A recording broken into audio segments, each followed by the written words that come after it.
मोदी सरकार किसानों के मुद्दों को लेकर तो छोड़िए, आप किसी भी देश से जुड़ा हुआ कोई भी मुद्दा है, देश की जनता से जुड़ा हुआ कोई भी मुद्दा है, किसी भी मुद्दे को लेकर गंभीर नहीं है। यह आप बिल्कुल निश्चित रहिए। ये तो अगर जो बातचीत की बात हो रही है, इसको दो तरह से करने की, एक तो बातचीत के माध्यम से इसको सारे मैटर को गुमराह करने की और पूरी तरह से एक तरह से मतलब ठंडे बस्ते में डालने की जो उसकी वो है नीति, उस पे ये चल रही है सरकार जो चल रही है। अन्यथा देखिए बहुत सीधी सी बात है, सरकार जो पहले दौर की बात हुई है, पहले दौर की बात में सरकार कहती है भाई 5 लोगों की एक कमेटी बना दी जाए। कमेटी बनाने की क्या जरूरत है भाई? और कमेटी बनाने का क्या मतलब है?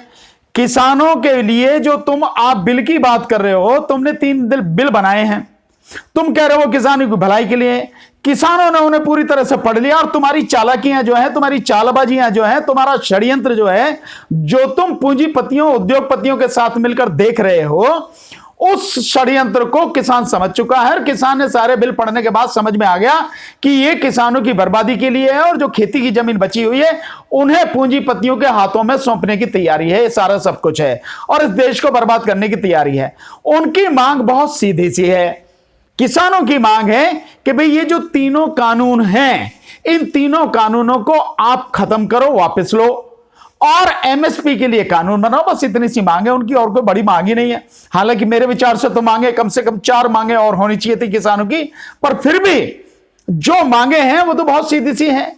इसके अलावा और कोई बात नहीं है। अब रही कि दोबारा से बात कर रहे हैं, तो मैं ये समझ रहा हूं कि ये धीरे धीरे धीरे जो आंदोलन है, ये आंदोलन लगातार अब जोर पकड़ रहा है। और जैसे मैंने पहले भी रिक्वेस्ट की थी, मैंने अनुरोध भी किया था, मैंने निवेदन भी किया था, भिन्न भिन्न संगठनों से निवेदन किया था, भिन्न भिन्न जो लोग जो पहले आंदोलन कर चुके हैं उनसे निवेदन किया, चाहे वो सीए एनआरसी के आंदोलन करने वाले रहे हो, चाहे जो है वो बेरोजगार जो युवा हैं वो आंदोलन करने वाले रहे हो, चाहे मजदूर आंदोलन करने वाले रहे हो, चाहे हम सारे लोग जो ईवीएम को लेके और सरकार के जितने भी देश विरोधी मुद्दे हैं जिनको जो लेकर सरकार ने देश का पूरा बेड़ा गर्क कर दिया, आर्थिक स्थिति को तबाह कर दिया है, बेरोजगारी चरम पर है, उन सारे मुद्दों को लेकर हम जो आंदोलन कर रहे हैं, हम सब लोग जैसे हमने सबसे निवेदन किया कि इस आंदोलन में सब लोग साथ दें, क्योंकि यह मसला केवल किसानों का नहीं है, यह मसला पूरे देश का है। किसान अगर बर्बाद होगा तो देश में आबाद फिर कोई भी नहीं रहेगा, चंद उद्योगपतियों को छोड़कर। बाकी जो लोग हैं, चाहे गरीब हो, चाहे दबे कुचले हो, चाहे मध्यम वर्ग के लोग हों, वो सारे के सारे लोग तबाह होने हैं, ये स्थिति आनी है। तो सब लोग अब धीरे धीरे साथ में आने लगे। जैसे आपने देखा कि पंजाब और हरियाणा की जो है, जो स्पोर्ट्स से जुड़े हुए जो लोग हैं, उन लोगों ने भी किसानों के इस आंदोलन का समर्थन किया है और वो लोग भी किसानों के साथ मार्च करने की बात अब कर रहे हैं। दूसरा, अभी अभी जो खबर आई है, ऑल इंडिया वो ट्रांसपोर्ट कॉर्पोरेशन जो है, ये एक यूनियन है ट्रांसपोर्ट वालों की, उन्होंने भी अब किसानों के समर्थन में आंदोलन करने की बात कही है और उन्होंने कहा है कि अगर किसानों की बात नहीं मानी जाती है तो देश भर में चक्का जाम होगा। ये स्थिति भी अब आ रही है। तो इसका मतलब यह है कि धीरे धीरे धीरे धीरे पूरे देश, निश्चित रूप से ये राष्ट्रव्यापी आंदोलन है भाई। किसान का आंदोलन है तो राष्ट्रव्यापी आंदोलन है, छात्रों का आंदोलन है तो राष्ट्रव्यापी आंदोलन है, सीए एनआरसी का आंदोलन है तो राष्ट्रव्यापी आंदोलन है, ईवीएम का आंदोलन है तो सबसे महत्वपूर्ण और पूरे देश का आंदोलन है। इसलिए ये अब जो है वो स्वरूप अब लेता चला जा रहा है और ये जो स्थिति है, इससे सरकार निश्चित रूप से अब मुश्किल में पड़ती चली जा रही है। तो जो बातचीत करने की बात है वो उसकी, लेकिन बात बहुत सीधी सी है, तुम भैया इन कानूनों को वापस लो और एमएसपी जो है उसके लिए कानून बनाओ। एमएसपी जरूर मिलनी चाहिए, अनाज की जो आप कीमत तय कर रहे हो वो किसान को मिलनी चाहिए। ऐसा नहीं कि आपने तय तो कर दिया लेकिन उससे 40% पे, 45% पे, 30% कम पे जो है किसान को अपनी फसल बेचनी पड़ रही है। ये जो मुसीबत है, इसलिए इन सारी चीजों को समझकर ही बात करनी है और कोई वो नहीं है। इसके अलावा किसान कुछ नहीं चाहता है, उसे दे दिया जाए। सरकार वापसी लेने को तैयार नहीं हो, कह रहे हैं जो भी आपकी प्रॉब्लम है वो उसका एड्रेस करेंगे। नहीं, एड्रेस क्या करनी है? प्रॉब्लम क्या एड्रेस करनी? यही तो प्रॉब्लम है कि तुमने गलत कानून बना दिया। तुमने किसानों से पूछा नहीं, किसान संगठनों से पूछा नहीं, किसानों के किसी नेता से पूछा नहीं, और तुमने अपनी मर्जी से जो तुम्हारे जिनकी चौखट आपको चूमते हो, जिनके तलवे आप चाटते हो, जिनकी गुलामी कर रहे हो उद्योगपतियों की, उनके लिए तुमने कानून बना दिए, उनके हिसाब से तुमने कानून बना दिए। तो इसमें बात क्या करनी? दिक्कत क्या? सारी दिक्कत है। ये जो कानून है इसको हटाओ, यही दिक्कत है। कानून हट गया, दिक्कत खत्म। एमएसपी को आप कानून बना दो कि एमएसपी देनी पड़ेगी, बात खत्म हो गई। इससे ज्यादा और क्या बात है? इस पर ज्यादा बात करने की जरूरत ही नहीं है। वो कह रहे हैं कि इससे जो है किसानों की आर्थिक स्थिति सुधरेगी, इनकम डबल हो जाएगी। देखिए, दुनिया भर का उदाहरण लीजिए आप, दुनिया भर का, केवल यहां का नहीं। आपके कहने से क्या होता है और मोदी जी के कहने से? मोदी जी तो जितना भी है झूठी बोलते आए हैं, देश को गुमराह करते आए हैं, और जिस बात को कहा समझ लीजिए बेड़ा गर्क कर दिया मोदी जी ने उसका। शुरू से लेकर अब तक यही उनका हल्ला है। नोटबंदी की तो देश की बिल्कुल रीढ़ तोड़ के रख दी, कमर तोड़ के रख दी। जीएसटी लाए तो जीएसटी में अब तक हजारों जो संशोधन कर चुके, और उसके बावजूद भी जीएसटी में 1.25 लाख करोड़ का घोटाला होगा। और अब स्थिति यह है कि जीएसटी के माध्यम से जो राज्यों का हिस्सा था जीएसटी का, वो भी यही मोदी जी खा गए, उसे भी राज्यों का हिस्सा भी राज्यों को नहीं दिया। तो मोदी जी की बात पर विश्वास क्या किया जा सकता है? और जिस तरह से धीरे धीरे धीरे धीरे धीरे धीरे देश की तमाम संपत्ति को, तमाम खजानों को, तमाम जो खनिज संपदा है उनको, और जितना भी कारोबार सब आप अपने जो यार हैं उनकी झोली में डाले दे रहे हो। और क्या आप मतलब क्या और क्या करोगे? तो कैसे आपकी बात पर विश्वास किया जाए?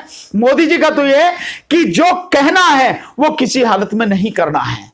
जिस चीज का विरोध करने की बात है उसी को करना है, और जिस चीज का जो समर्थन कर रहे हैं उसे किसी भी हालत में नहीं करना है। मोदी जी ने तो कहा था कि इतने 1000 मंडियां बनाएंगे, तो मंडी समिति क्यों नहीं बनाई इतनी 1000 जिनकी बात कर रहे थे? पूरे देश में मंडी समितियों का जाल बिछाने की बात कर रहे थे।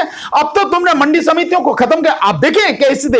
एक तरफ प्रधानमंत्री कहते हैं मंडी समितियों की जो हजारों की संख्या में, पता नहीं एग्जैक्ट मुझे नहीं मालूम, लेकिन करीब 30,000 मंडियां बनाने की बात कही थी कि पूरे देश में। हालांकि 48,000 मंडियां इस समय चाहिए पूरे देश में।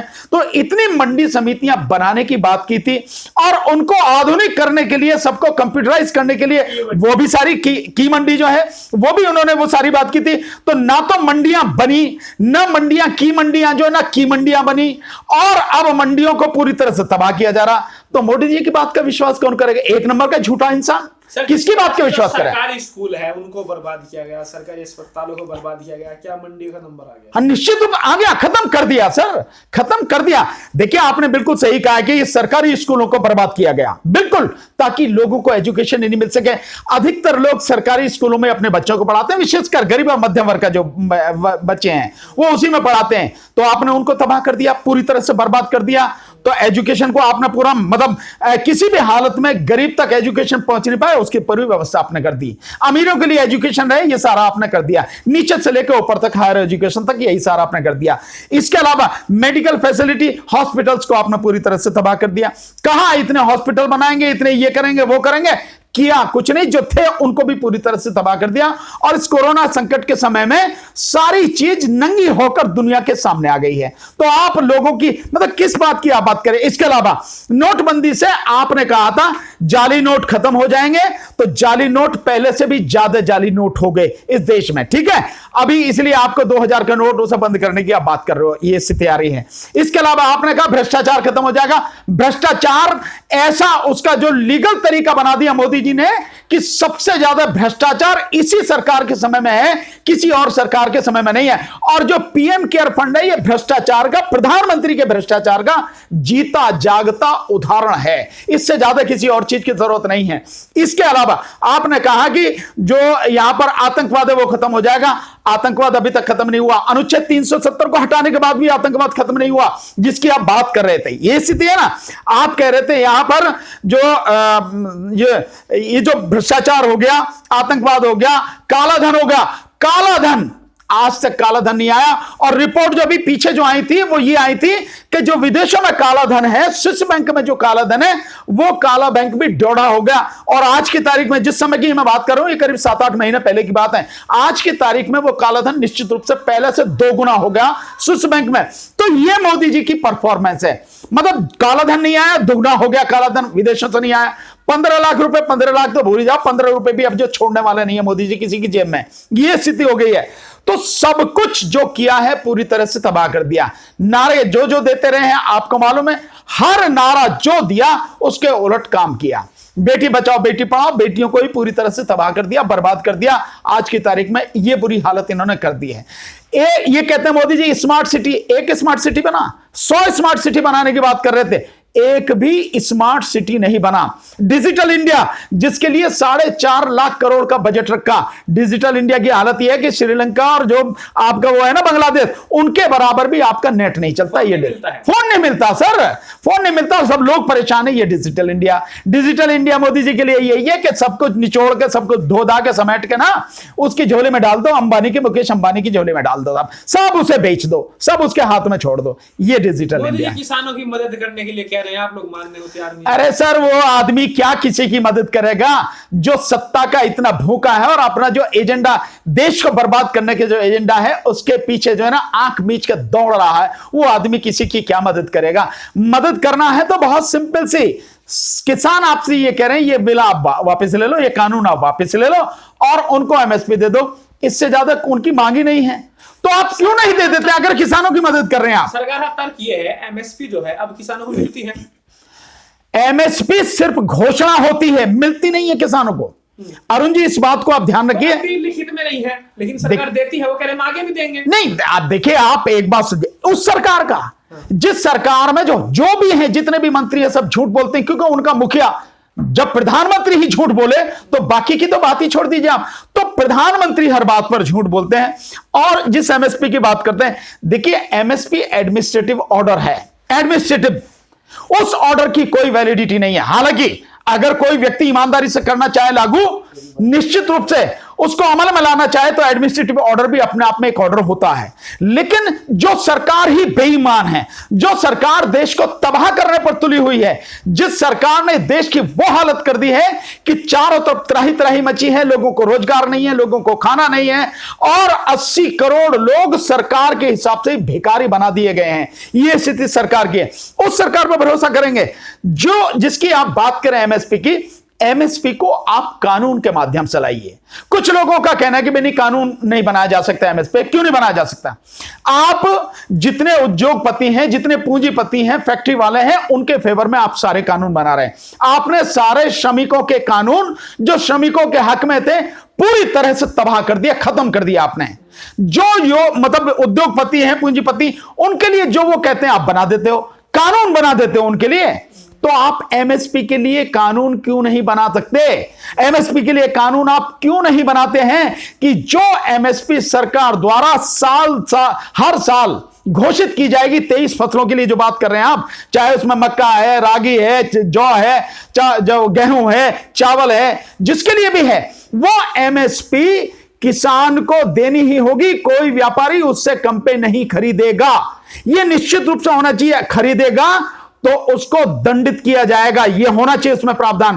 और अगर व्यापारी खरीदता कहता है कि नहीं हम खरीदेंगे नहीं, भाई हमारे बस की नहीं है, तो सरकार की जिम्मेदारी होनी चाहिए, सरकार किसान की फसल को सरकार खरीदेगी। यह जिम्मेदारी है किसान के प्रति जो सरकार की, क्योंकि किसान अन्नदाता है, अनाज उगाता है तो सब लोगों का पेट पलता है। सरकार इस बात की गारंटी दे। एडमिनिस्ट्रेटिव ऑर्डर का मतलब ही कुछ नहीं है। एडमिनिस्ट्रेटिव ऑर्डर के बिना जाने कितने कितने काम जो सरकार कर रही है अपने स्वार्थ के लिए, अपने एजेंडे के तहत सारे काम कर रही है, लेकिन किसानों के लिए क्यों नहीं कर रही? कार बेचने वाली कंपनी, साइकिल, ट्रैक्टर, मोबाइल और जो बाकी जो जितनी भी कंपनी है जो लग्जरी आइटम बेचते हैं, ज्वेलरी, जो भी, वो कभी आंदोलन नहीं करते? बार बार नहीं, वो इसलिए नहीं करते ना, देखिए वो इसलिए नहीं करते आंदोलन क्योंकि सरकार उनसे बैठ के सौदेबाजी करती है। व्यापारियों के जो संगठन है, संघ है, उनसे बैठ के सौदेबाजी करती है। वो सौदेबाजी के तहत सरकार को चंदा देते हैं, तो उनका मामला इलेक्शन लड़ने नहीं, उनका तो पहले देखिए, उनका पहले और उनका एजेंडा होता हम आपको इसमें सपोर्ट करेंगे, जो भी आपका पैसा खर्चा होगा, जो भी आपको चाहिएगा हम सपोर्ट करेंगे, और मिल रहा सरकार को पैसा। आप देखिए ना, 6,500 करोड़ रुपए जो इलेक्टोरल बॉन्ड के माध्यम से, तो उसमें 6,000 करोड़ रुपए तो बीजेपी के खाते में गए हैं, जो किसने दिया किसी को नहीं पता। तो और पीएम केयर फंड में भी जो इतना पैसा 10,000 करोड़ से कहीं ज्यादा पैसा आ चुका है, वो सब कहां से आया है? वो सब एक तरह से वही है कि भाई हम आपको ये दे रहे हैं, हमें ये चीज चाहिए, और जो चीज चाहिए सरकार वो कानून के माध्यम से दे देती है। कैसे दे देती है मैं आपको बताऊं। श्रम कानूनों में बदलाव किया गया, किया नहीं गया? किस तरह से किया गया? संसद में कानून के माध्यम से बदलाव किया गया, विधानसभाओं के माध्यम से बदलाव। सुधार तो वो कहेंगे किसके लिए? उद्योगपतियों के लिए सुधार है। यह सुधार होगा कि जो 8 घंटे काम करना था मजदूरों को, आपने कह दिया कि 12 घंटे काम कर सकते हैं और उससे ज्यादा जो भी करना चाहे वो कर सकते हैं, और कोई कुछ नहीं करेगा। उनकी कैसी परिस्थिति होगी काम करने की, इस पर भी कोई नहीं कहेगा। केवल फैक्ट्री मालिक जो है वही इसके लिए पूरा उत्तरदायी होगा। मजदूर न किसी यूनियन बना सकते, न किसी कोर्ट में जा सकते, न ही किसी तरह की कोई कार्रवाई कर सकते। तो ये कानून आपने बना दिया, ये संशोधन कर दिए, तो ये संशोधन मजदूर के हक में है या आपके उद्योगपति फैक्ट्री मालिक के हक में है? ठीक इसी तरह से जितनी भी चीजें हैं, जो कानून है वो आपने कानून बना के सबको प्रोटेक्ट कर दिया आपने। जितने भी उद्योगपति हैं, किसान को कहां प्रोटेक्ट किया आपने? कहीं भी नहीं। किसान को आपने बर्बाद करने की पूरी आपने तैयारी कर ली और बर्बाद आपने कर दिया। और आप जो रही सही कसर है उसे भी अपनी जिद में जो पूरी तरह से देश को भी बर्बाद करने जा रहे हैं, क्योंकि किसान अगर बर्बाद होगा तो पूरा देश बर्बाद होगा। यह बात सबको समझ में आ जानी चाहिए।